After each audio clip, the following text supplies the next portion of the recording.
So nababato sila kasi ang mangyayari kasi ito.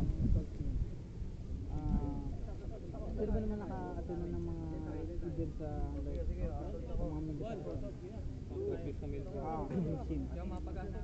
I-adapt kasi natin yun. Magbibigay yung PCP kung ano yung magiging scenario.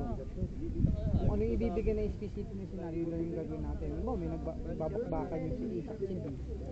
Ang scenario natin, hindi yun ang target natin. Ang target natin ay si C.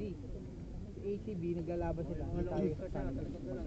Kung ano yung specific na ibibigay ng PCP, yun lang ang gagawin natin.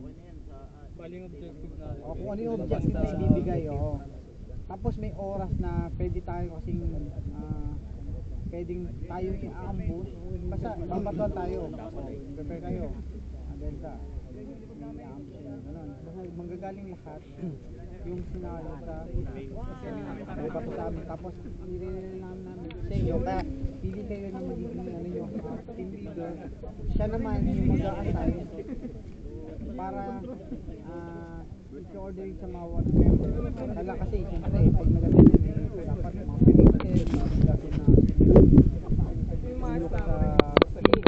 O yan, mag-check ng protection ng paligid. Kung may mga radyo kayo, mas mainam din para hindi kayo lahat ba may radyo? Meron to. Meron naman. Ayun, kung maganda kung sama-sama yung magka-anuhan kayo para hindi kayo maliligaw. Tapos yun, coordinate lang.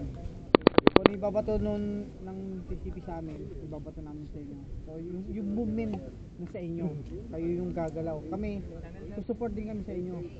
Makikipagbakbakan din kami sa Manila. So yun yung magiging